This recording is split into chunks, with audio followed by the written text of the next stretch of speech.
Hello and welcome to the Score Attack podcast. I'm Mirog and with me is Johnny. Hello, Johnny. Hello, Mirog. How are you doing? I am doing fine. More fine than I should be, considering I've been awake for like 20 hours now. Well, we are working hard for a channel and we need someone to do like the overtime, and that's you. We need someone to do the 4-hour streams of just building City Skylines maps. Yes. Was that transition into City Skylines as the first topic? Sure. I have played a lot of City Skylines. Have you played any City Skylines? No, because I have so many games to play right now that I cannot build a city and lose my life to building a city, which I will never visit. Yeah, so I spent like 43 hours on City Skylines in 2 weeks. That's roughly a half-time job. That's roughly MMO pacing. Yeah, it's... Except you're building a toy city in virtual reality. So it's more meaningful than any MMO that ever existed, is what you're saying. Yes, that's exactly what I'm saying. I've been watching you play that and stream that, and have you learned how to make a proper street yet? Define proper. Something that in the real world wouldn't actually cause traffic accidents. I have built several such roads. That's longer than, 500 meters. Sure. I don't know, I'm not convinced. I watch your streams and I watch that first encounter, I'm not convinced. I mean, I built streets that are just a street going to a roundabout, and then another exit to the roundabout. I don't know, they have this like complex traffic system, yet you can make very sharp turns and nobody will get killed. On the other hand, like they don't simulate accidents. I kind of wish they would, but they don't. I wish they would too, because that would be fucking hilarious. I wish someone should mod that and just traffic accident percentage chance. What they do, how they do handle sharp corners is that they just reduce the maximum speed of the road and people slow down. So the more sharp corners you have, the more congested your traffic will get because people keep slowing down all the time. But people don't drive like that. Like, nobody drives like that. People don't slow down. Everybody thinks they're as good as, the drivers from Initial D. Mirag, I don't know how drivers are in Serbia, but people do generally slow down here. Well, here in Serbia we kind of live fast and die fast.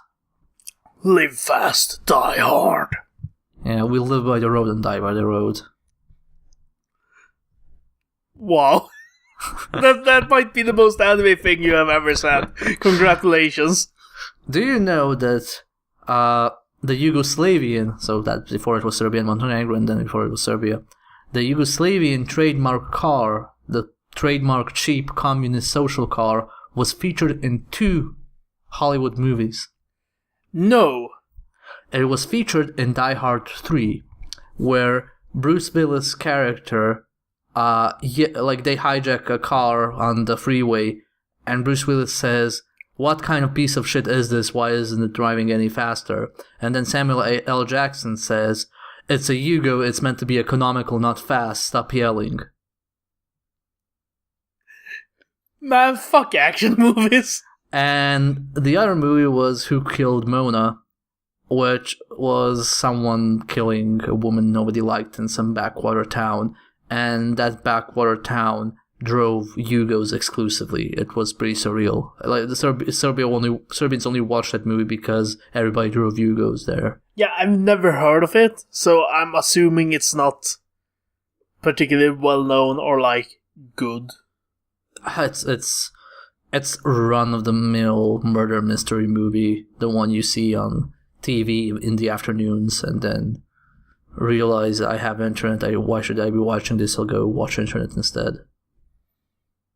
It's that category of movie. I mean, Die Hard 3 isn't any better, we all know that Die Hard 1 was the best.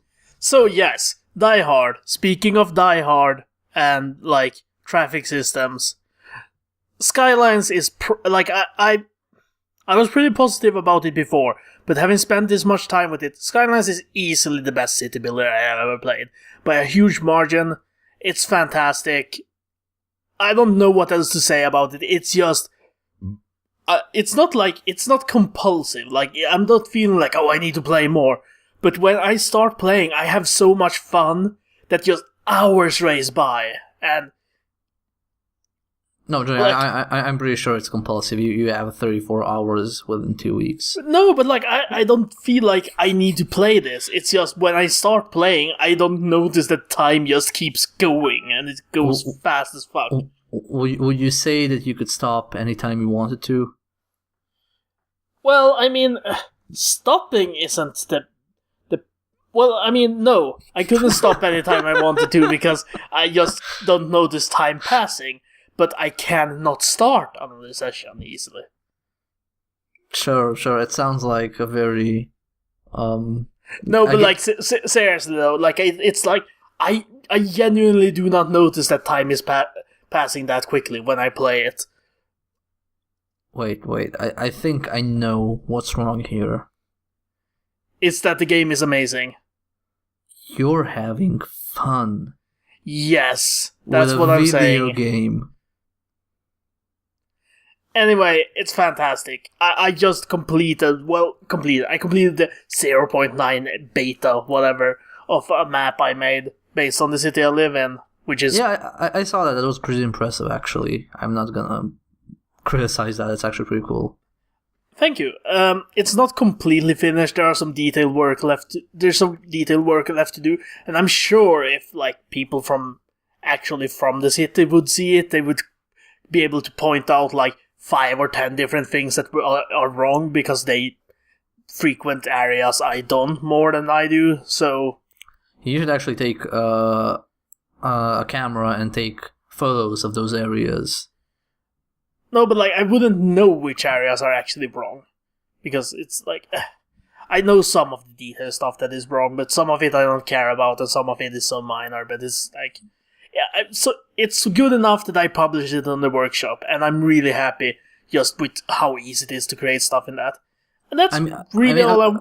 I've seen other homebrew maps that you've shown me, like the Delta thing, and I can't remember what else. And yours seemed more impressive than that. The Delta of the Pharaohs is like a very simple map. It's just a desert thing with a little green strip near the river, which is supposed to be the Nile, and then like a few islands as it drifts off into the sea.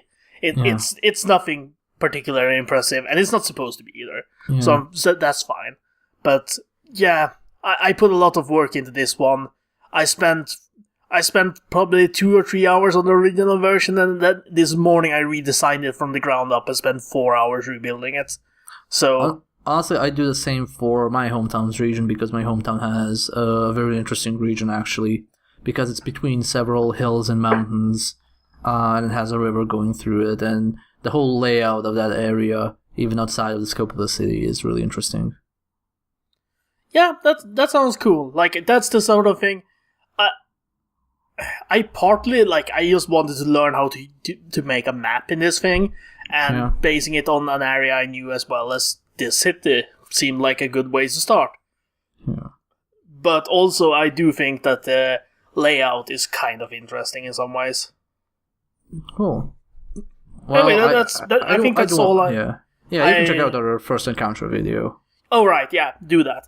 That's all I wanted to really say about Skylands, so we can move on to subjects you have more to say about as well. Yeah, so I've played 4 very hard games, and I have not... there is one that is too hard for me to complete or even play. Okay. So, you should start with the easiest one. So the easiest one is Pillars of Eternity of the lot, because you can save scum that scrap so easily. But, Jesus Christ, I went through... Have you gone through the first dungeon, the temple in the first city? The side quest there. Yeah, I've done that. Oh my god. If I see a shade after that area, I'll just, fuck it, I'm gonna ignore that area then. I have 2 mages in my party, so them being able to teleport is a bit of a problem. Yeah, it just, let's have our flaming cone mage deal with why is this behind me? Why are my co-party members not targeting this teleported mob? Why do they need input for every single minor action? Yeah, the combat does feel a bit too much, a bit too Infinity Engine. The pathfinding is obviously a lot better. It's a lot less glitchy in terms of like finding targets and stuff. And do you know that I had only one instance where my companions auto-attacked an enemy unit. Yeah, they just don't. Like, you need to actually target them. And you know what they attacked? No. They attacked my main character, which was under confusion, so it counted as a hostile, but it wasn't doing anything. It was just standing there. But they immediately attacked him and almost killed him. So, yeah, this is an old-school PC RPG, which means that you need to play it as if it was turn-based. It's real time. Pause anytime anything happens. Well, you play like Dragon Age Origins, essentially. Yeah, but... You just pause it every single moment. Dragon Age still was a bit more flexible than this is. This is just, like, pause all the time. Yeah, and quick save, and quick load, and quick save, and quick load. So, I don't think... I saved right after that dungeon, and I haven't played since. Yeah, I haven't played since because my save file got corrupted by their stupid fucking bug. Yeah, there's a bug in the game where if you double-click to equip an item, you lose a bunch of buffs permanently. Yeah, and I was really wondering why the hell my characters were much, much weaker than they should have been. Yeah, that's kind of super rubbish. That's amazing rubbish. Yeah, so I'm gonna just wait a bit until the patch starts and I forget the starting area so I can continue again. Yeah, we'll probably do a video on it sooner or later. Yeah, it's a bit hard to do. A first encounter, given that game is just fucking gigantic. We'll figure out a way to cover it in video form. Yeah, we will. Like, worst case scenario, we'll do a thoughts after we played enough of it on both ends. Anyway, yeah, I think it's super cool. It's probably the wordiest RPG I have ever played. Yeah, they went more all out than even Planescape Torment. Yeah, but like, Planescape has a lot of quality writing, but it's a pretty short game overall. Like, yeah, but this has a bit of I'd say it's really heavy on fluff writing, especially the parts where you can look into the souls of certain NPCs, and that's your only interaction with them. Yeah, but I really like how much stuff they just put for you to read if you want to. That you're not forced relevant. To do it.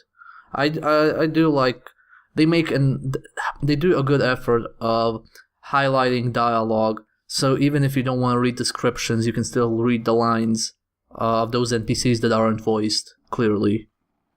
Yeah, and honestly, like the voice acting is pretty good when it does show up, but it's very rare. And it being so rare is why they can have this much text, that most of it isn't voice acted, so they can just put in more and more and more easily. I feel like they recorded a lot of lines very early in development, because it has these odd sections where one line is voiced, and then you move on to the next section of that dialogue string, and that isn't voiced. And then you move to the third section of the dialogue string, and then that is voiced again. I don't think it's necessarily very early, but I do think they have made some script changes after that. They probably have. This is consistent with how the old Infinity Engine RPGs worked as well. You would have like occasional lines voice acted, but most of them would not be, and they could come like... sometimes they just alternated weirdly, and... that was just how they were. Yeah, it's a drawback of wordy games. I doubt they did it for authenicity's sake, but... Yeah, no, totally. It's like, I just think they did it for the exact same reasons that all games did it. Yeah. Can you imagine how early the writing in BioWare games needs to be finalized? Because everything there is voiced. Man, let's not talk about BioWare games. Let's talk about... like, we have Pillars of Eternity. Okay, we have Pillars of Eternity. We will never need a BioWare game again. BioWare pack up, go home. Oops, I hit my mic. I felt like that for years, to be honest. Like, since KOTOR 1 I liked a lot. Mass Effect 1 was okay. I like 2 a lot. I like 2 a lot too. I like Dragon Age Origins, but mostly because of the combat engine. The actual world isn't that interesting. And no, I think the world is kind of garbage in that. I think it's just super boring. It is. Well, let's move on to, because I have played a bunch of games. I have a few more thoughts. Fine. Go ahead. It's super wordy, and it's like it's using a D&D like system for the combat. But when it does things that isn't covered by that D&D like system, it just goes into this storyboard thing where you have a bunch of options and you choose an option and it rolls some dice or something in the background and determines if you manage to do the action you want to do. And it's just that they just come up with solutions behind the scenes, and it kind of feels like you're talking to a dungeon master who is like, no, what do you want to do? And then you say what you want to do, and he's like, okay, you need to check against these stats and roll. And it's like you know what I really liked about that system? Yeah. There was this wall I was trying to climb up, and I tried to climb up with my character, and it just said, "Oh, this is too slippery. You can't do it with the proper tools." And then it gave me the option when I had party members. Oh, you can send one of your party members over. So I send my fire guy because I suppose, okay, he can probably climb this. He climbed, and it says, oh yeah, he climbed up and then helped everyone else up. And because there are so many games, so many RPGs that only take into account your character's stats, and if someone else is qualified to give an answer or come up with a solution, they never take it into account. For example, the first Shadowrun had that problem. Pillars is filled with just smart interactions like that. It had a part where I got a stronger character to just push down a brick wall for me. Yeah. Stuff like that is just super cool, and it has a bunch of it gives you dialogue options, which are both dialogue options and options for interacting with stationary objects that are based on your stats, and it's not just based on everything is charisma or anything. It has a bunch of shit for different stats. You might have 5 different options depending on your stats, and you can choosing the options whether you want to see the ones you're not eligible for or not. It's it just lets you play the way you want to, and it feels so much closer to an actual pen and paper game than anything I've played on the PC or at all, in video game form. Yeah, it's kind of giving Shadowrun a run for its money, which was the closest thing I've played to a pen and paper RPG. I like this more than Shadowrun so far. This is my second favorite fantasy RPG world, my most favorite one being the one in Planescape Torment, because of course. I can't comment on the world in Pillars of Eternity because I'm not too deep into it yet.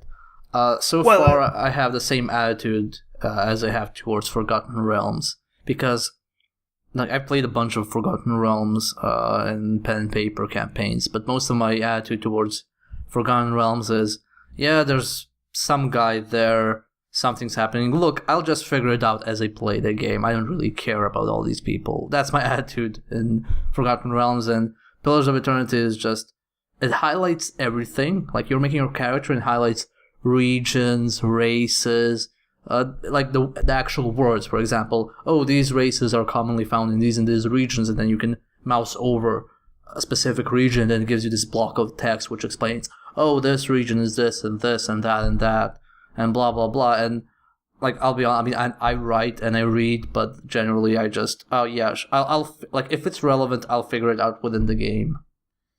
I don't like reading in games too much.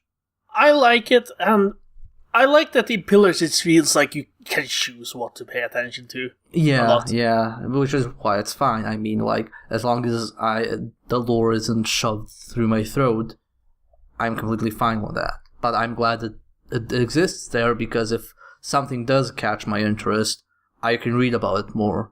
But I prefer to learn about stuff like via NPCs. I mean, early on you meet an elf wizard, which a lot of the locals hate, and then you can, through dialogue with him, you can realize, oh, this is why people hate him. It's because elves have an empire that's this and this many centuries long. And also he's a fucking douchebag. But you can figure out that stuff through dialogue, and that's what I like. I for example, I extremely liked how you learn so much about that great holy war, whatever it was called. Yeah. Through your interactions with the fighter NPC who fought in that war. Yeah, there's just so much. That kind of world building I really like. I don't like just reading up on a world. I like it when it's introduced through interactions with me. That's the kind of person I am. I agree. But, like, okay, here's why I like the world so much so far. Like, so far, everything has been, like, as you say, it's pretty close to Forgotten Realms kind of stuff. But it's, like, it's a subversion of Forgotten Realms. Everything is, like, you take the thing you have in Forgotten Realms, and then you twist it a bit. You take it to the step that people don't expect. Like, that's what I think is really cool. I really like just worlds and shows and games that subvert expectations. I mean, maybe you feel that because, I don't know, have you played pen and paper D&D ever? Not real D&D. I played knockoff D&D. Okay, well, I like I said, I played Forgotten Realms a bunch, and generally, most of the tone you get depends highly on the actual DM that's doing yeah, sure. I'm judging by, like, I've read more, like, there was a time in my life where I would read anything that was fantasy, so I've read some D&D books and stuff, and those heavily varied from book to book, like, really. Yeah, I know, but most of them were absolute crap. But, like, just I have read enough and I played enough games based on it that I have a general idea for the tone of Forgotten Realms, and it's like, it's relatively standard RPG. It's got some twists, but Pillars just puts an extra twist on everything. I know, like, I'm not deep enough yet to make that call. I mean, I don't actually have a feel for it. Everything, this is, like, based on what I've observed so far. I've, like, come through the game so far, but I'm still really early on, so I can't say if that holds up, but so far that's held true, and that's been really encouraging and cool to me. Yeah, I'm just, like, very careful about RPGs, because there's a lot of them go along the lines of, oh yeah, after you get to Act 3, the game becomes shit, or after you get to Act 2, the game becomes great, or something. Yeah, sure. There's a lot of RPGs that have problems pacing themselves. Yeah, totally. Yeah. Anyway, we should move on. Yeah, we should move on. Okay, next, difficult game number 2 I played. I have been playing and streaming Resonance of Fate. Also known as JRPG, J-pop boy band dress-up simulator. Well, starting next stream, yes, that's what it's gonna be. Man, like, that game is fucking hard. So, Resonance of Fate is a JRPG with a weird combat system, and, like, the most... Like, the aesthetic of the character design is, like... You know how the Final Fantasy 15 protagonists look like they came out of the most generic J-rock band ever? Yeah. The Pillars of Eternity characters looks like they came out of a slightly edgier J-rock band, and it's the best fucking thing ever. Yeah, but and they're so fucking cliche. I mean, like, I we discovered the dress-up feature. Well, we unlocked it. Yeah. So, and you started playing with that, and, like, I just tabbed back in because I was just listening to the audio in the background, and I tabbed back in and was like, what is this? And it's like, you started just railing on how bad everything looked, but honestly, I got into it in the most unironic way, because I think it just looks unironically awesome.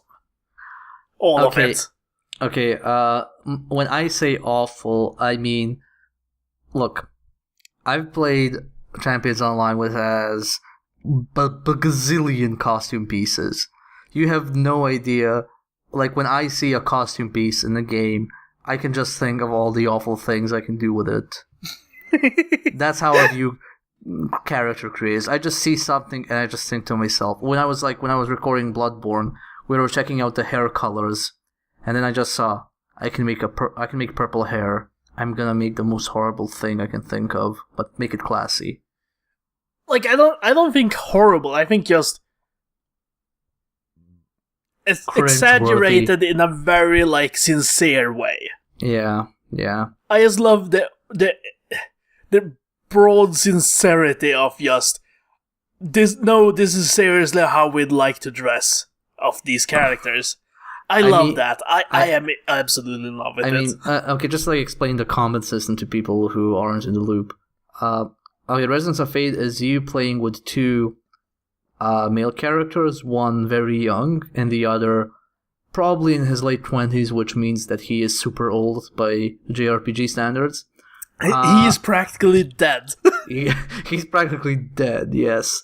And a girl that fell from the sky and the little kid saved and nobody knows who she is, but she sticks around with him anyway. Oh man, I forgot that detail. Of course she fell from the fucking sky. Yeah. And unlike other JRPGs, people here fight with guns, which is great, because more JRPGs need people actually fighting with guns. And this isn't, oh, he has a gun blade. No, he has a fucking pistol and an SMG. No, like, this is underselling it. They don't just fight with guns. They run towards the enemy, start charging up a burst of fire. Then they jump into the air and do like a backflip, shooting the enemy while upside down. The enemy then bounces up into the air, and you land and you shoot him from below and shoot him further up in the air. Then your next character takes over, jumps over the enemy who is still in the air, shoots downwards at him, slams him into the ground for extra damage. Yes. So essentially this game is... every attack is a Devil May Cry cutscene. Basically. Well, every one of the ones you want to spend a hero gauge or whatever on. Yeah. It's a bit more conservative than that because they force you to actually use strategy. But when you have set up a situation where you can just go balls to the walls with it, it becomes the most amazing thing I have ever seen in a JRPG. Yeah, and it's turn-based in the sense that your characters take turns, but as your characters move, so do enemy units. So it's a bit of a hybrid of real-time and turn-based. It's like Valkyria Chronicles, but before Valkyria Chronicles a bit. Yeah, and the main character, the young one, is this... like, he's called Zephyr, and he's the typical I don't give a shit JRPG protagonist. He is so great. We need to just have the screenshot you took of the design you made for him. Yeah, post it right now. I need to have it so that I can post it as the featured image for this episode. Yes, but he is so horrible because... like, imagine... Squall and Leon Kennedy merged into one person and then given teenage angst. That's essentially Zephyr. His Squall merged with Leon Kennedy, but also with the fashion sense of Sora from Kingdom Hearts. Yes, that's exactly it. It is the fucking best. And just to illustrate how awful he is, his alternate costumes just additionally emphasize his self-absorbed horribleness. I mean, you can buy a set of gloves, which for every character would be a set of gloves, but no, Zephyr only wears one glove.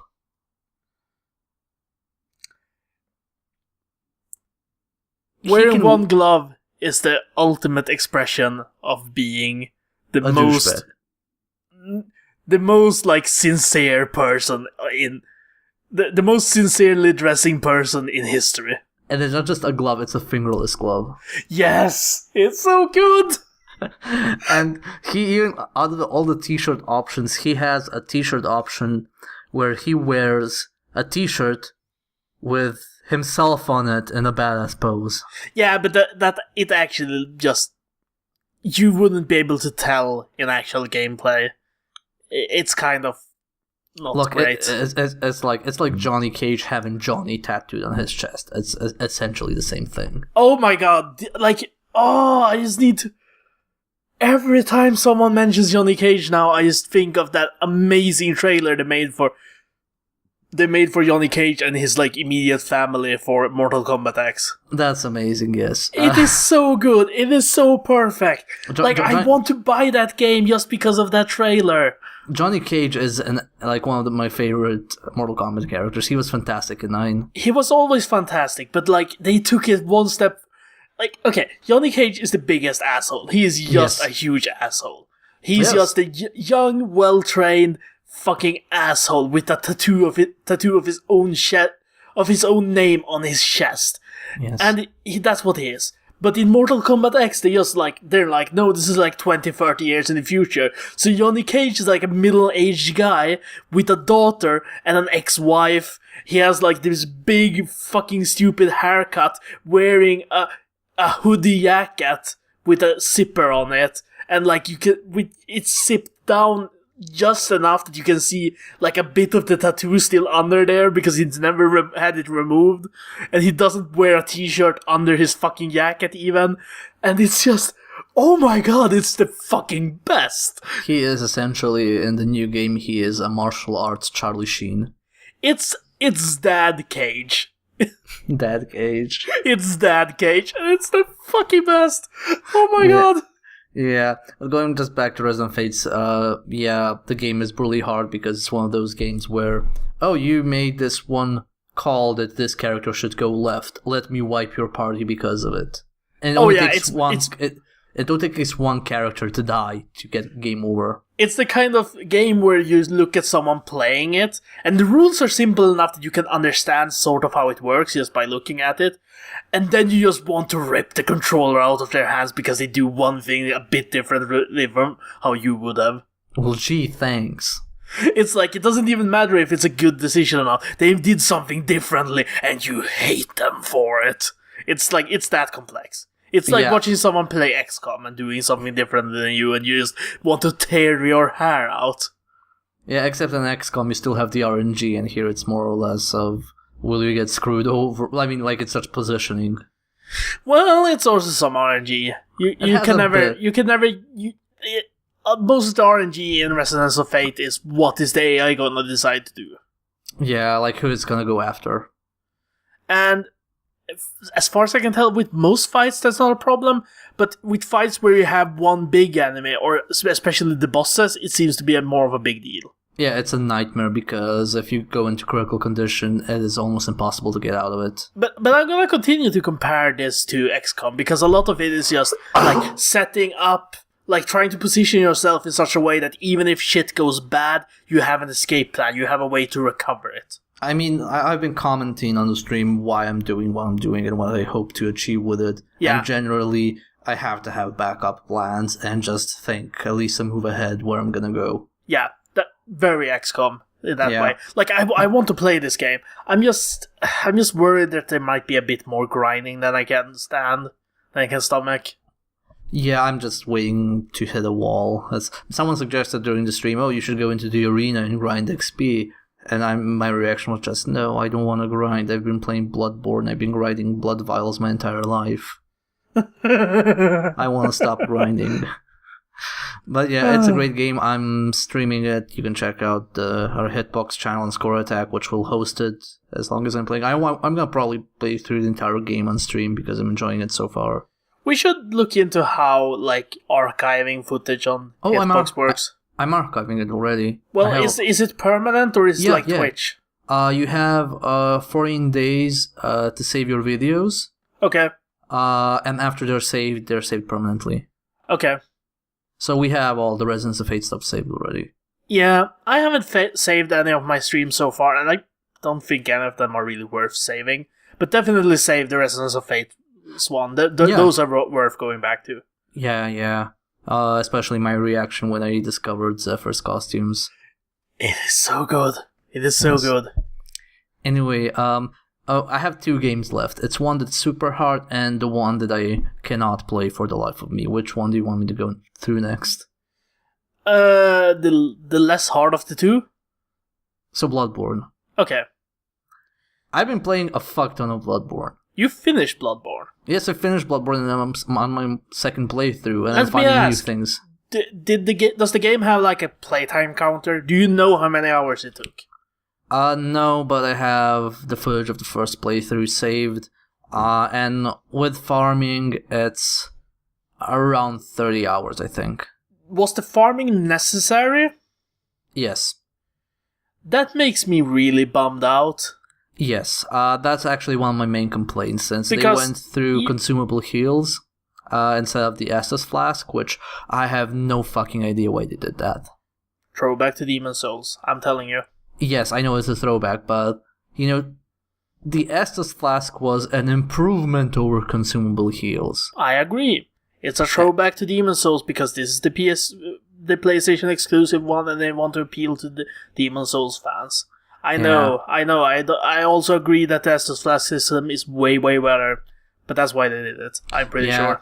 So why farming is necessary? Just to explain, you can have 20 vials maximum on you, and you can have stuff that's above the maximum in storage. One of the things that they do, the storage is in your hub world. One of the good things they do is, if you have below maximum something and you die, and you had stuff in storage, it transfers on your respawn on your character, so you don't have to go back for it. Well, at least they limit the amount you can have on you, unlike in Demon Souls, where it's like, no, I have 80 grass. What? Yeah, here it's 20. 20 bullets and 20 blood vials. Now, the issue is, let's say you're fighting a boss, and that boss kicks your ass. And that boss kicks your ass 3 times in a row, and you're out of blood vials. So you obviously can't fight the boss without heals. So you have to teleport away from the boss, go to your farming spot, farm blood vials for around 10 minutes, go back to the area where the boss is, rush to the boss, hope you don't waste any blood vials recovering from mobs hitting you on the way there, and then fight the boss and start getting used to his attacks again, because you just ruined the pace because you lost, let's say, 15 minutes from the previous fight. That's why it's so fucking shit. Is there a limit to the amount you can have in storage? 99. Okay, that part is fucking horseshit. You shouldn't limit that. That's just horseshit. 99 is for all consumables, I think. Yeah, but it's storage, though. I don't know. That's what they did. But I have 24 episodes recorded. They usually range from an hour to hour and a half, because we plan to cut a lot of stuff. I wouldn't be surprised if farming took up 3 hours total of my playthrough. Can you buy the blood vials? Not worth it. Is like buying blood vials and bullets is just fucking not worth it. Is it that expensive? When you need to buy more, yes. If you need to buy 1 or 2, it's not. But if you need to buy 20 for a full stack, it's fucking expensive. And since you died to the boss, you don't have your souls, aka blood echoes, on you, so you can't buy it anyway. It's like the worst part of the game for me, actually. Okay, so now we've been shitting on Bloodborne for a while. Yeah. You like this game more than Dark Souls. I know that just because you didn't stop playing this one. Yeah. It's a lot more. You know how when we played Dark Souls and I complained about certain areas, you said, yeah, they obviously didn't finish testing this or developing this area, or they lost the budget or whatever. You know, like Izalith or Battle Chaos or whatever. No, like that. There's one. The entire Demon Ruins lost the Izalith area. That's the one point where I say that, and I will keep saying that about Dark Souls. That area is fucking unfinished. Yeah. Bloodborne doesn't have any unfinished areas, and it kind of maintains a consistent quality all around, both with the boss. Like none of the bosses feel except one I faced. None of them felt too brutal or too easy. Like, the ones that I fought that were easy was because I missed the area and went back to them severely overleveled. While the ones that were difficult were just... I don't know, there was one I just abandoned an optional boss because I couldn't do it. But in most cases I had, like, I reach a roadblock with a boss, I go do something else, I come back, and then I can beat the boss. So there weren't too many problems. But I heard some people say they spent 4+ hours with certain bosses, so I don't know. Maybe I've gotten good at Souls games. I mean, there's definitely some of that. I mean, Demons was still not easy to me, having played Dark. But it was a hell of a lot easier than approaching Dark for the first time. Yeah. I mean, let's say like this. Bloodborne has the punishing aspect of Souls games. But it doesn't have the cheap aspect. And when I say cheap, I don't mean that in a negative sense of, oh, the game is cheating or whatever. More of the... It has ambushes, but it doesn't have too many ambushes. It has very few traps.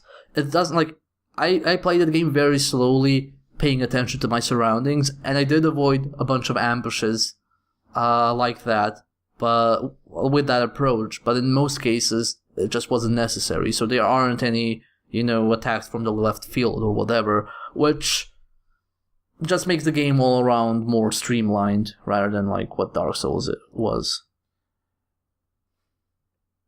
That's kind of the thing about it. And I'm gonna say this. I don't know if I want a Souls game to be more streamlined than Dark Souls was, but at least, like, whether I will end up liking this game or not, and we will see in the far-flung future, because it's gonna take me a while to get a PS4. Or, if we get YouTube famous, you might get it even next year. Realistically, it's gonna take me a while to get a PS4. So, okay. I don't know if I will end up liking it or not. I can already say, this, like, whatever else happens, I already respect it a hell of a lot more than Dark Souls 2, because at least it's not just trying to do the same thing. It has a lot of different aspects. One of the other main differences from Dark Souls is that armor, you only have light armor. So well, shouldn't we talk about the most obvious difference from Dark Souls? You don't have a fucking shield. Yeah, you don't have a shield. Well, the equipment is more or less here's the thing that I'll say it's different. I like it more in Dark Souls, but I won't say it's worse than in Dark Souls on a more objective level. It's just different. You find far less stuff. Yeah, I heard that they have way less equipment than in Dark. Yeah, you still find very interesting stuff. You find some magic items that are really interesting, and you can find interesting weapons. But the way the stats are designed, the way the weapons are designed, because let's say you want a specific weapon, and you don't find the drop. If you kill the boss of the area, chances are you will be able to buy it instead of getting it for free with the hub shop. So it's very hard to actually miss most weapons. And how it works is you still have strength weapons and dexterity weapons, which is now called skill. But it's all kind of streamlined. I mean, if you want, I think at higher levels, it's not even going to matter what your stat allocation is, because it'll matter more what weapon you're actually using. So in that sense, it's more like a fighting game where you pick your character. Here, it's like you just pick your weapon, and that defines how your character will play. Well, honestly, that's sort of the case in the other Souls games as well, to a large extent. Not entirely, but your choice of equipment is... Your choice of stats governs more what equipment you can have than anything else. And then your choice of equipment is what actually governs what you're doing.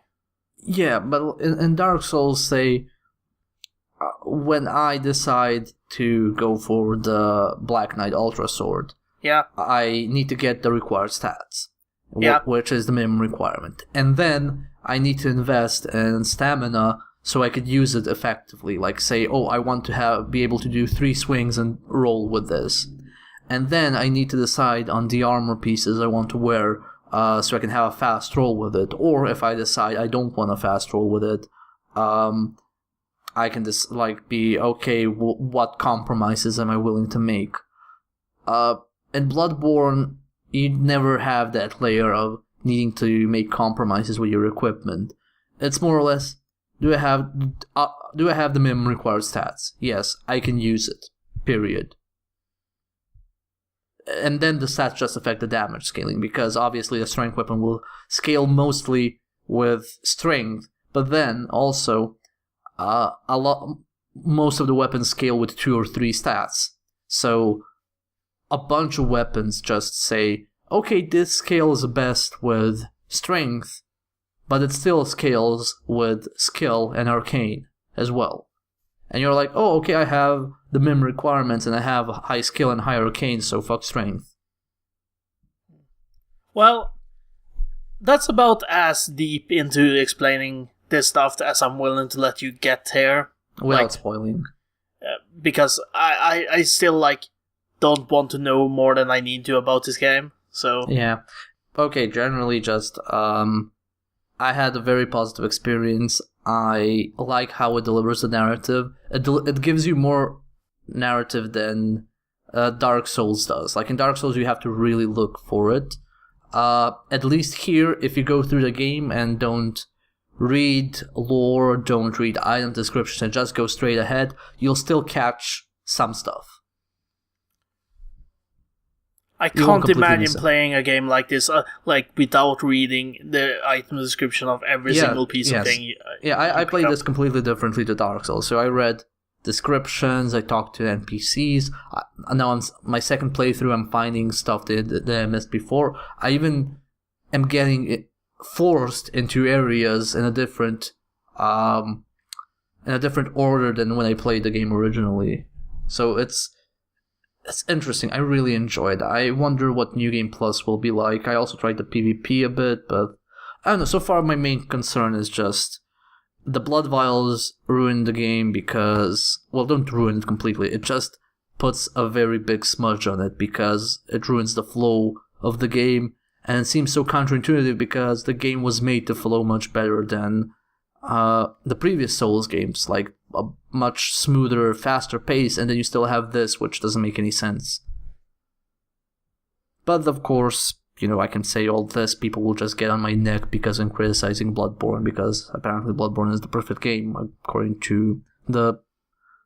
Well, I wouldn't say the Souls community, I'd say the Reddit Bloodborne community. Reddit is a great place to find the worst fans of any game. Yes, there was this one instance, I'm just gonna quote I already told you about this, so I can say it on the podcast too. there was this one thread, so when you get your souls or blood echoes back, there's the trademark darkened screen, which says, blood echoes recovered. Now, someone made a thread on Reddit which was along the lines of, hey, can you make the screen a bit lighter because I picked up my blood echoes and I couldn't see anything and I died because of it. And then people just went at that person's throat and just said, oh, no, you that has been a staple since Demon Souls. No, that you should not feel like your souls are free, you should earn them back. And wait, what? No, seriously, guys, it's not contributing to the game to make the screen completely black. Well, maybe you shouldn't pick them up. But the whole argument falls into water because, mobs can pick up your souls now. I think there's a much easier way to, show why this is silly. What? The game, okay, maybe I'm not gonna comment on Bloodborne specifically, but the Souls games already make you work for getting back your souls in a very smart way, because you need to get back to where you died. If you die before the point where you died last time, you lose them permanently. You are not getting them back for free.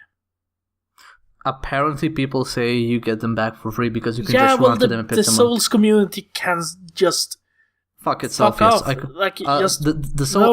will blame the Souls community for me not liking Dark Souls initially, because I went into the game expecting one thing, which was what the Dark Souls community was telling me, and it was something completely different. I tried to tell you. I tried. Yes, I know, you tried to save me, but I was already in too deep. I essentially went into there expecting God Hand because based on what people were saying, the game was, punishing but fair, and... So what you're saying is that you were expecting God Hand because the Dark Souls fans are as insufferable as the God Hand fans. No, because the God Hand fans are exactly completely... what you're saying. No, I'm saying that the Souls fans described it as God Hand, but they have a completely different approach to difficulty. Very much. Yes. Dark Souls is not fair, but it makes unfairness work. I would say that it is completely fair, but it's about approach. Yeah. Dark Souls is about approach. Yeah, which is probably why Bloodborne was easier for me. I mean, I feel like Bloodborne is more difficult than Dark Souls, but I had a much easier time with it. A lot of people are saying it's the hardest one yet. It's really brutal. I mean, mostly because your health is binary. You either have health or you don't. There's very few instances of you being in the middle. I think a lot of people are saying that it's harder because a lot of people never progressed past the point in the Souls games where you just hid behind a shield all the time. Oh. I mean... I did a lot of dodging in my Dark Souls playthrough, so maybe it's that. Yeah, but if there's a lot of people who just walked around in slow roll armor and big shields and just slowly headbutted their way through the game, and that's far from the most effective way to play those games, but you can do it. I mean, the exploration part of Bloodborne can be slower paced. The part where Bloodborne gets fast is, you see the layout of the field, you see the enemy layout, and you're like, okay, how will I approach this? How will I go into this? Who will I attack first? Who will I pull? And stuff like that, especially because mobs move around. And in that regard, you can play at almost any pace you want until you make a decision. But when you go in, then it becomes much faster paced. And you have to adapt to a lot of stuff that changes on the field. So maybe that's the part that's giving people problems, not being able to keep the slow pace regardless of what you're doing. Because in most cases, you'll be fighting multiple enemies. You won't be doing one-on-one fights. Yeah, I don't know. I really don't know what to say. I haven't played the game, of course, so, Well, obviously, because I didn't have fun playing Dark Souls and I had fun playing Bloodborne, obviously Bloodborne is shit. Yes, Scrub Souls, exactly. Let's move on. Scrub Souls, yes. Okay, one more game I need to talk about, and this is just gonna be 2 minutes. Have you heard of a little twine game called The Writer Will Do Something? Yes! Oh my god, yes! I could finish I could finish Bloodborne in 4 fucking days. I could not play this more for 10 minutes. The Writer Will Do Something is a game that is very clear that it is developed by a guy who has actually worked with game studios, worked in game studios, because yes. Nobody who hasn't can have this amount of disdain for every single role on a project. The game is essentially you're playing the role of a writer, and the game, I don't know if the game progresses after the meeting, but you start with a meeting where you're trying to save a game that did poorly on consumer testing. And the game is something in the third game in a franchise. It's a AAA game budget. And you have this meeting with various people who are doing a level designer, a producer, whatnots, and the owner of the company, the CEO, or whatever. And you're trying to kind of come up with a solution of how to fix the thing, while at the same time not taking the blame for the previous version of the game being at fault. Because everybody points fingers at you because, people complained that they didn't understand the story, it didn't work well, they didn't like the cinematic or whatnot. So, of course, everyone is blaming, you.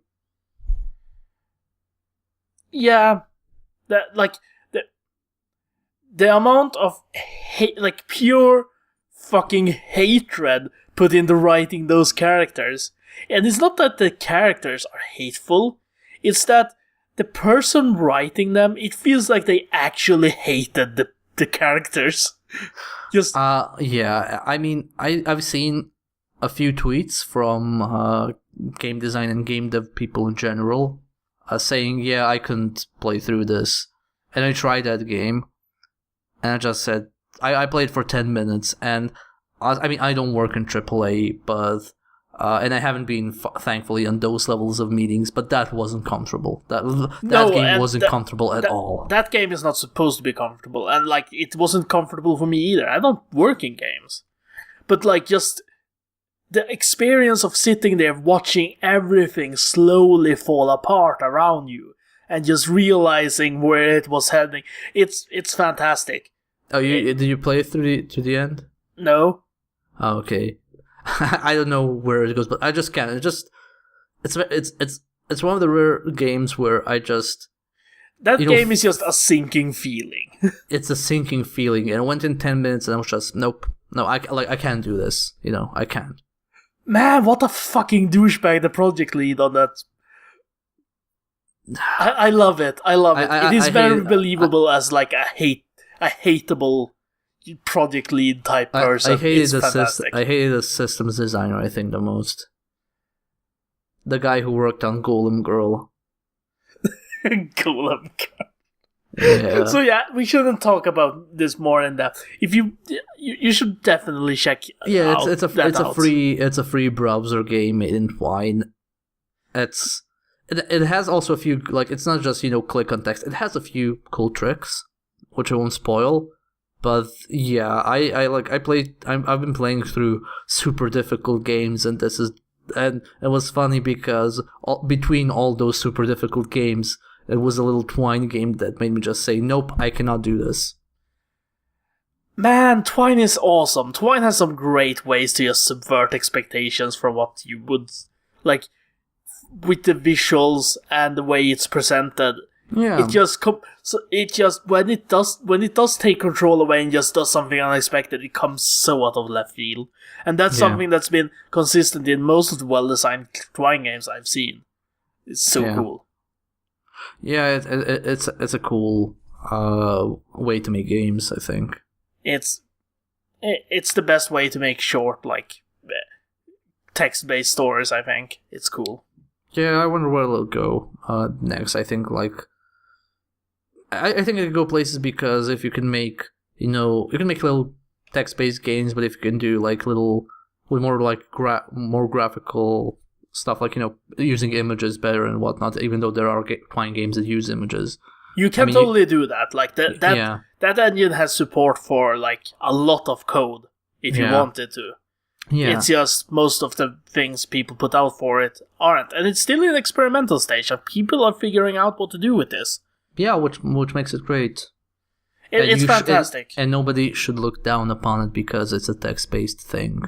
If you do, you're a silly elitist. Go home. If you do, you're a silly elitist, and you're the kind of person that complains about FPS and FOVs. Anyway, was there anything else you want to add to this episode, Johnny? Well, a game I really want to play but can't is out. Oh, Axiom Verge? It's called Axiom Verge. I should probably get that. I was listening to the Bombcast earlier. Okay. And Brad Shoemaker immediately starts comparing it to Dark Souls in terms of discoverability of features and game mechanics, which is just okay. And then Jeff Gersman starts talking about how Axiom Verge diverges from other Metroidvanias in terms of game design and what you're doing. And I'm just sitting there screaming at my phone, please do the pun, please say it axiom diverges.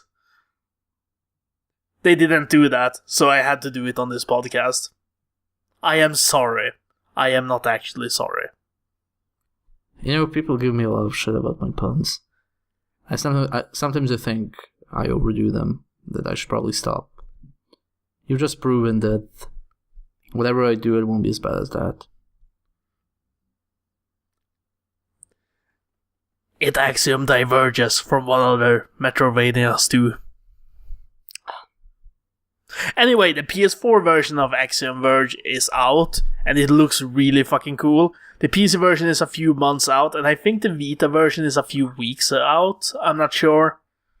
Okay, so will you hate me if I got this in addition to Bloodborne? No, I won't hate you. I just will hate platform exclusivity as a concept. And if I could punch platform exclusivity as a concept in the face repeatedly, preferably with a hammer, I would. Yeah, I mean, it's kind of odd because when you have a platform exclusive on the Xbox, you kind of go, yeah, maybe we'll see this on PC. It's not certain, but maybe we will. When you see it on a Sony platform, it's more or less, yeah, this won't end up on the PC. I mean, if it's like an exclusive like Bloodborne or Demon's Souls. Let's talk about that, by the way. So there was a petition by Souls fans who wanted Sony to bring Bloodborne to the PC, and people got upset. Yeah, but I don't know if you remember, that happened over Dark Souls too. That happened over Dark Souls, and that time from Software and Bandai Namco Games relented and said, "Sure, we'll port it." No, I meant like the people complaining happened during the Dark Souls thing too. When they confirmed it would be released. I don't know if you caught wind of that. Yeah, of course. But like, people always get upset. But people who normally don't get upset over this, like, it spread to the places on Twitter that I hang out, and I mostly follow people who aren't crazy. So I'm not sure why people are upset over this, because to me it's like, yeah, it probably won't convince Sony, and for good reasons. They will want to have that as an exclusive. It's a big deal. Yeah, it's a system seller. That's a system seller. And like, you can petition all you want. I don't think you'll convince them. But on the other hand, if you want to try, I won't stand in your fucking way. Yeah, I mean, I think and that's I'm completely not fine. sure why anyone would. I mean, I know what the arguments now are. You can tell me, but I remember when the petition for Dark Souls was up to put it on PC, there was a counter petition to not put it on PC because the console people complained that the PC community would ruin the integrity of the game with hacks and mods. Yeah, whatever. That's not the argument I've seen for the Bloodborne thing. It's What's the argument now? I saw several people saying that basically if they put it on PC, you're screwing over people who bought a PS4 for the game. And no, I you're don't... Not. You're not. I don't understand. Games coming out on other platforms are always a possibility, and if you can't face that risk, quote unquote, when buying a platform, then you probably shouldn't buy it. And also, even if you're upset over that, it is not worth protecting your feelings over your investment over bringing the game to more players. That is not I can never get behind that. And I talked to a friend who suggested that I just felt that because I don't have a PS4. And no, even when it concerns systems I bought into, if these games were to come out on more systems, great, that's fantastic. More people get to play them.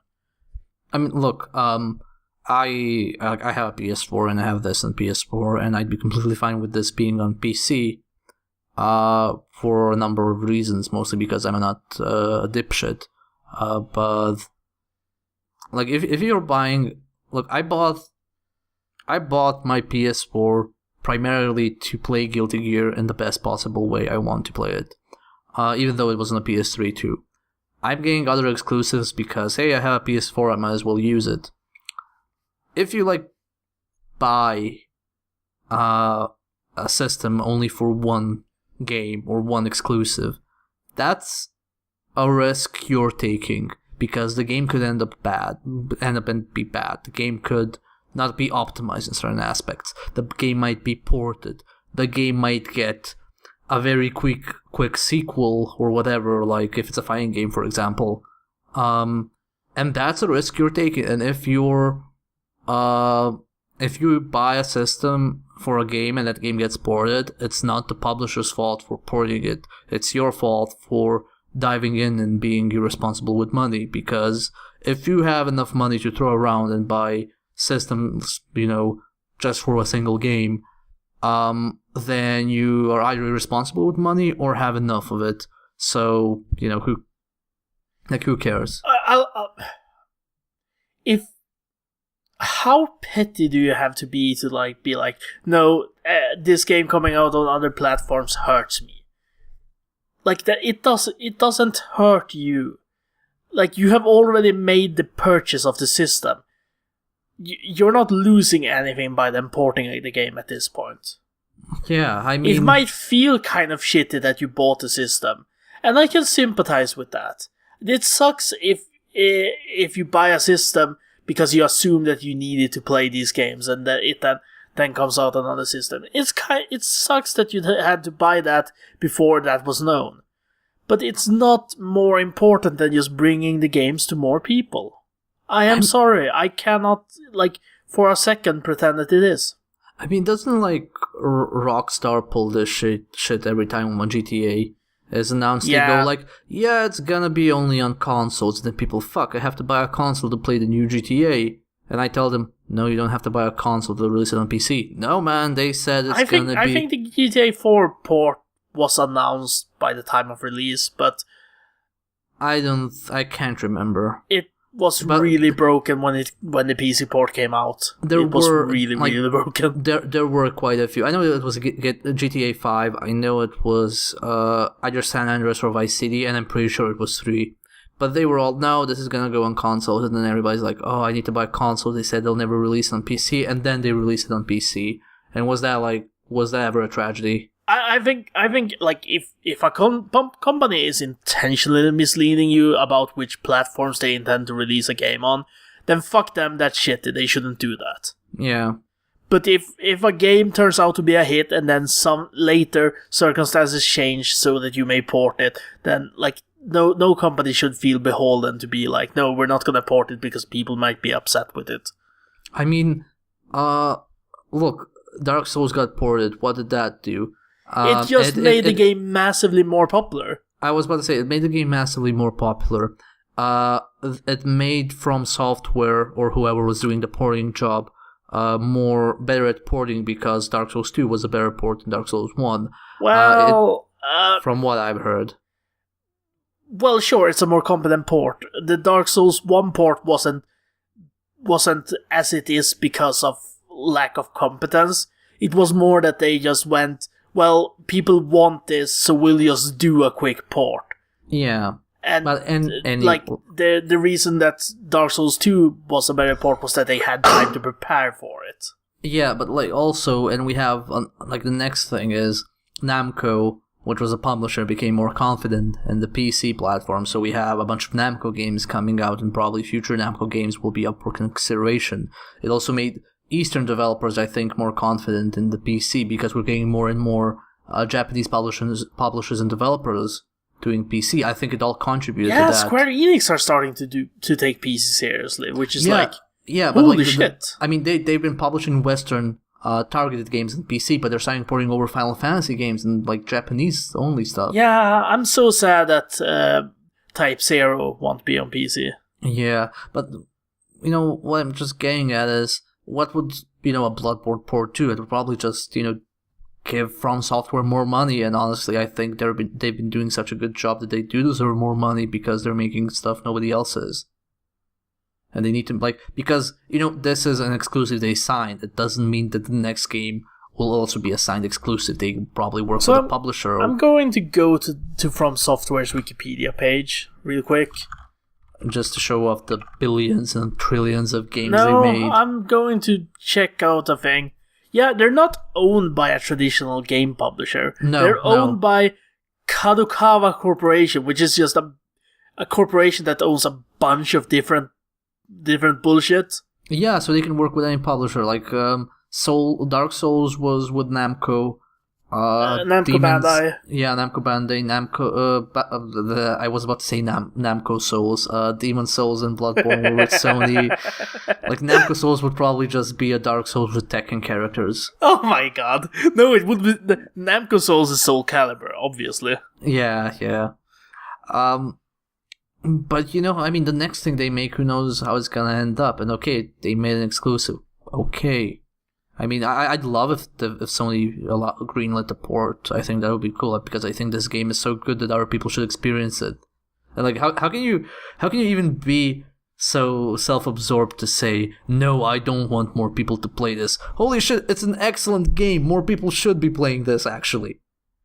Why would you say I don't want people to play this great game? Because you're insecure about your purchase you've made. Well, stop being a consumer whore. I'm going to turn this podcast into an anti-consumer whore podcast. I don't like that term, but... Okay, stop being Stop being so fixated on, material things. I wouldn't say that either. I'm materialist as fuck in some ways, but, just... Please use a term you're comfortable with. Stop being so selfish. Bah, that's such a boring term. Well, it's quite accurate to what's happening, isn't it? Well, yes, but I like the term consumer whore. I feel it's insulting in a way that insults very specific people. Yeah. It's like the Dark Souls of consumerist insults. Oh, come the fuck on. Did you want to add anything to this episode other than your terribleness? Excuse me, Mr. Axiom Divergence. You gave me enough credits to use puns for the next 50 episodes with that. Well, you just used the exact same one, so you used it up. No, I did. That's not how it fucking works. That's how it fucking works. No, and we will discuss this off camera in our office, in our Score Attack office, in our office on the internet. Yes, we have an internet office. It's in Second Life. You know what the best Souls game is? What? Ninja Blade. That's not a Souls game. No, it's not. But From Software made it, and it's fucking cool. Yes, it's not better than Dark Souls. It's not better than any of the Souls games, but it's cool. It's. I wouldn't say it's a good game. I'd say it's a cool game. It's a really cool game. I think it's an okay game. It's it's okay. It has very silly stuff. You're a ninja that rides rockets like a surfboard. It's like if they just made... What if Ninja Gaiden didn't take itself so seriously that it was shitting itself all the time? Gaiden. It's Gaiden in Japanese. Yeah, I know. They don't pronounce A as an E in Japan. I know. It's a Japanese word. I know. Then why are you calling it Gaiden? To insult it. Wow, Johnny, wow. I'm raising my hands here. No, but I did it on accident the first time, and yes, then I made a thing out of it. Yes, you did it on accident, and then instead of admitting your mistakes, like always, you just clung to it and ran with it until the end, even though you know it was wrong. It's kind of like how you play Dark Souls 2. Man, let's not have this conversation. You know exactly why I played Dark Souls 2. I've explained it to you. Have you explained it to our viewers? Well, listeners. Okay, fuck it. We're 1 hour and 50 minutes into this recording. Let's add on another 20. Is that what we're doing now? We can add 15, round it up. Okay, it's not gonna be that long. I stuck with Dark Souls 2 the entire way through because I had this idea in my head that I was just reacting negatively to it because it was different, and as soon as I got used to it, I would end up liking it. And then as soon as I got used to it, I realized that it was shit, and I hated it. That didn't take up more than 1 minute. I know. Have you ever known me to not use hyperbole? No. Exactly. Anyway, things happening. Just before we go, tell people. I have Bloodborne entirely recorded. Just needs to be edited. What we'll likely be doing now, just so my PC doesn't burn up and explode from all the rendering. It's gonna be every other day Bloodborne, and then in between I'll be doing streams. That's kind of the plan for now. We'll try to get some other content up as well. We have at least 2 videos I want to do planned. Yeah. And we will be doing other Let's Plays at some point. We should probably say that Score Attack and Scanline Media are now sister projects. Yeah, apparently that happened somewhere along the line. That happened within the last week. I don't know if you saw a retweet. Yeah, I think the official term we use is sister sites, which is funny because we don't have a site yet. Yes, we will get on it. We'll God damn it. We keep saying we'll do it this week, and then we keep doing other shit, and then we say we'll do it next week, and blah. Anyway, that means you'll be seeing much more crossover content. And on that note, we did start, being me and Colin from Scanline, started a Dota podcast called Bottle Crow. Those of you who play Dota will understand the reference. Those of you who don't, well, I mean, you can't listen to a Dota podcast without playing the game. That doesn't work. Jesus, that's a terrible idea. Don't do that. And now you should prove John you're wrong by listening to it.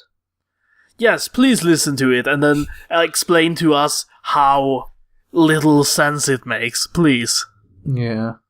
We should probably do a Garo podcast, honestly. You can't... God damn it. Maybe SNK will notice us and actually make a Garo too. If they see there's interest enough for people to make podcasts.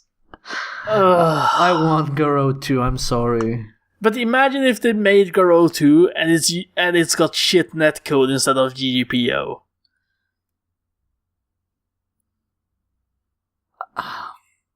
I mean, imagine if they made Garo and it was bad, okay? Anything can happen. Imagine if they made Dark Souls 2 and it was bad. Oh, whoops, wait. Imagine if they made Dark Souls 2 and didn't have the same game director or most of the same team attached to the project. I mean, Garo was so long ago, I don't even know if the people who worked on it are alive anymore. I bet some of them are, at least. Probably, I hope so. I want, SNK, please do this. But yes, Bottle Crow. Yeah, we're doing that. That will be posted both on our YouTube channel and on Scanline Media. And we have an RSS feed for it, which is available wherever you find a video of wherever you find the YouTube version of the podcast, there will be a link to the RSS feed. So, yeah. Stuff. Yeah. So, and we'll be doing some guest articles on Scanline Media when we get off our lazy bums. At some point, yes. Yeah, that's about it. I think we've covered everything. There is nothing we have not covered. Oh yeah, it's April Fools today. Fuck April Fools. Now we've covered everything. Oh no. Let me actually dig up the example I had of that. An example of April Fools, please. An example of why April Fools is the fucking worst. Come on, Twitter. Oh, Twitter, yeah, obviously that's the reason. Okay, that's the reason every day is horrible. WizKids is the publisher of Mage Knight board game, which is one of the best board games I've ever played. Okay. They, for their April Fool's things, they just straight up announced an expansion. Completely straight-facedly. It's called Shades of Tesla with a Z instead of an S, and features a new Storm Druid playable character. People thought this was completely serious because they released this in complete seriousness. Then one of the supposed designers of this went on Twitter and said that it's a joke. But the worst part is that the way he said that it was a joke is like in this like wink-facey tone that makes it unclear whether the game is a joke or whether the idea that it's a joke is in itself an April Fool's prank. And now I want to strangle people. April Fool's is awful. And yes. I wish companies would put more effort in other stuff rather than April Fool's promotion. But hey, it's a worldwide event and you need them user acquisitions. Google is doing a bunch of stupid shit. Everyone is doing a bunch of stupid shit. I can think of like 2 things that people have done this April Fool's that hasn't been complete shit. God, fuck this fucking day. Yeah, it's always because I try to maintain my humor throughout the entire year. I don't always succeed. But then you have this one day where people who never maintain it or engage in it just try to be funny and you want to kill them. And it's like, it's not that they try to be funny, it's that they try to be funny in the laziest, dumbest ways possible. Yeah. My coping mechanism for this is to, 1, whine about it a lot on Twitter, and 2, anytime anyone tries to make an April Fool's joke around me, I will just completely pretend that April Fool's doesn't exist until it gets so awkward that they either stop making April Fool's jokes or stop hanging around me. I will not fucking tolerate this garbage. This garbage. Can we consider that confirmation that Score Attack will never be doing April Fool's shit? I don't know, we're huge hypocrites, so one day we might. Okay, so you admit that we're hypocrites, so that means that if somebody digs up this podcast and attempt to label us hypocrites next year for April Fools, they won't be able to do anything because we've already said we're hypocrites. I was almost expecting you to say that if any Gamergator tried to label us hypocrites, but I guess we're not notable enough for those. Oh, fuck Gamergate. Well, that's a pretty solid view of game. Not worth spending words on. Like your tongue is rebelling against you. Doesn't want to label them as anything. It's just, hey, okay, let me just close this up with, I'm glad that we spent a podcast where we managed to talk about Dark Souls, Dota, and even Gamergate. We're maintaining the status quo here. We managed to catch up on all 3. That's great. Right. That's Good great. night, everyone. Later. Bye. Bye, everyone. At least I didn't mention Netrunner.